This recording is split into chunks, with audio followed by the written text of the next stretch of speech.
In 2030, you walk into your usual grocery store after work, holding bread, milk, and eggs like any other day. At the checkout, you hand over a bill, and the cashier hesitates, looks at you with quiet discomfort, then slowly shakes her head. Not because you are broke, but because the money is no longer trusted. In that brief moment, a chill runs through you. You realize the world does not collapse with explosions. It collapses when trust disappears right at the dinner table. You are not a general or an economist. You are just an ordinary American who believes that working hard will buy a stable life. But this entire system rests on a dangerous illusion that everything will always be supplied, always on time, always enough. You were taught to look at maps, armies, and military power, while forgetting that what truly sustains it all is fuel, transportation, and supply chains stretching thousands of miles. This is the greatest deception of the modern age. You think you live in an unconquerable nation, but in reality, you are standing on a logistics equation far more fragile than you ever imagined. You hold a bill in your hand every day, paying for coffee, gas, rent, and you trust it has value because the government says it does. But the truth is far more uncomfortable. Money does not have value because of ink or signatures. It has value because the entire world agrees to believe in it at the same time. The moment that trust cracks, that familiar piece of paper becomes as fragile as a broken promise. Americans are taught that the dollar is permanent, the backbone of the global order. But history whispers a different lesson. Every empire once believed its money was eternal until its value slowly dissolved, quietly, inside the pockets of its own people. When prices rise and wages fail to keep up, it is not an accident. It is the moment you begin paying the price for a system built on belief rather than reality.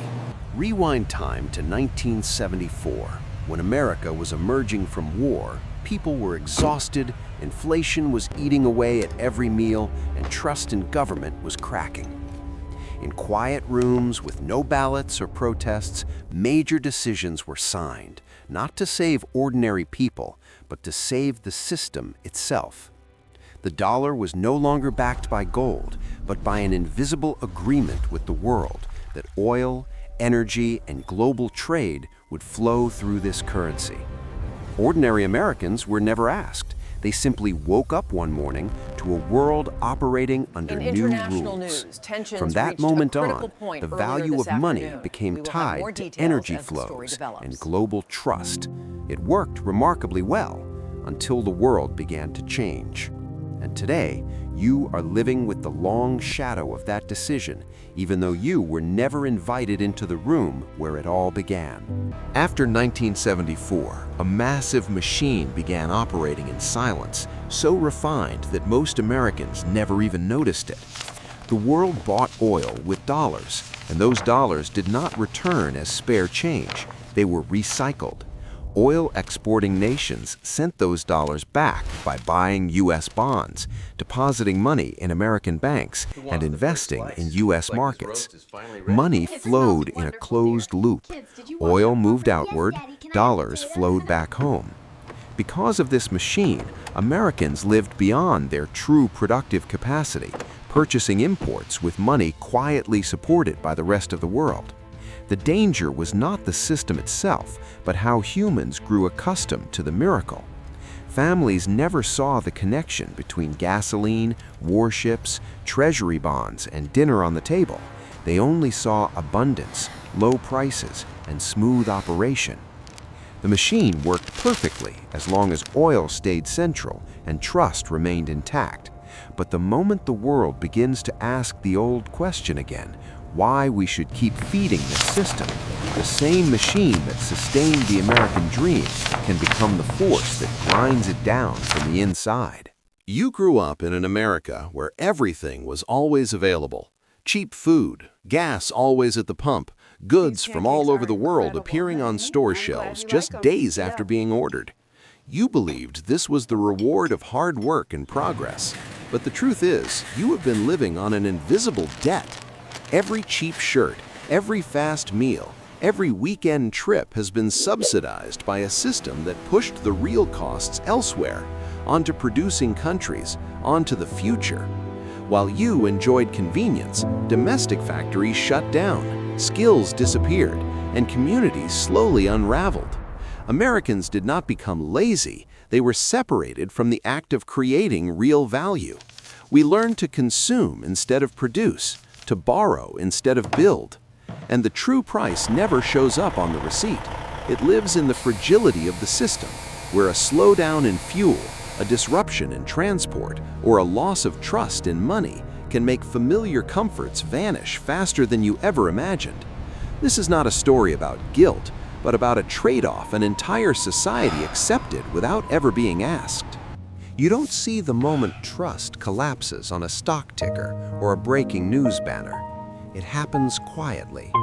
It begins when the people who hold money for the entire world, central banks and sovereign funds, start asking a very human question: is my money still really mine? When a country's accounts can be frozen with a political decision, when hundreds of billions of dollars can turn into inaccessible numbers overnight, trust stops being a theory and becomes a real fear. And when people are afraid, they return to the oldest refuge there is, something that needs no promises, no signatures, no intermediaries. Gold does not speak, does not threaten, does not take sides. A bar of gold cannot be hacked, cannot be frozen, does not need permission to exist. You see central banks quietly accumulating gold, not because they're nostalgic, but because they are human too. They want to sleep better at night. When faith in paper and digits begins to crack, people instinctively reach for something they can hold, weigh, hide, and pass down through generations. This is not panic. This is financial survival instinct. And when the people who understand the system best start leaving it in silence, that is the fracture no slogan can ever conceal. You are living through a moment that very few people recognize while it is happening. The old money pipelines that once flowed through New York and London, through familiar banks and intermediaries, are slowly drying up. Not because of war or a sudden crisis, but because trust is quietly withdrawing. In closed rooms in Beijing, Dubai, Moscow, and Riyadh, people not so different from you are sitting at conference tables. They're not shouting slogans or raising fists. They're calmly building new pipelines. Money begins to move directly from buyer to seller, without permission, without middlemen, without promises from any empire. For them, this is not rebellion, it is survival. For you, it may feel distant, abstract, but every time a transaction no longer uses the familiar currency, every time oil, wheat, or metal flows through a new route, the world you live in shifts slightly. No noise, no immediate collapse, just the rules of the game being rewritten by those who understand a simple truth. Whoever controls the flow controls the future. You don't need to understand geopolitics or macroeconomics to feel this, because it is already touching your life every single day. Everything is It just shows so up expensive. in How are we electricity supposed to bills manage rising this? faster than your paycheck, in grocery carts that feel lighter while the total somehow gets heavier, in the dream of owning a home drifting farther away, even though you're working harder than ever.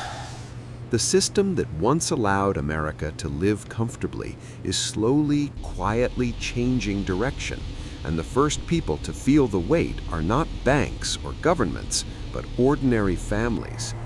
When a currency weakens, you don't lose money on a screen, you lose time from your life. You lose the value of your effort. You lose the sense of security you were promised. This is not a disaster movie scenario. It is the low hum of anxiety when you start wondering whether what you are building today will still matter tomorrow.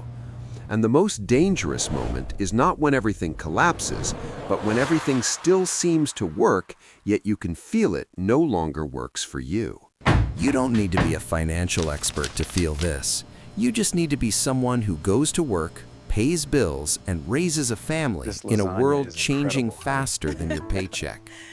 The old system is cracking, but the future hasn't taken a clear shape yet. The question is no longer about distant nations or abstract currencies. It's about how you prepare for your own life. What do you think is really happening, and what should we do next? Leave your thoughts below.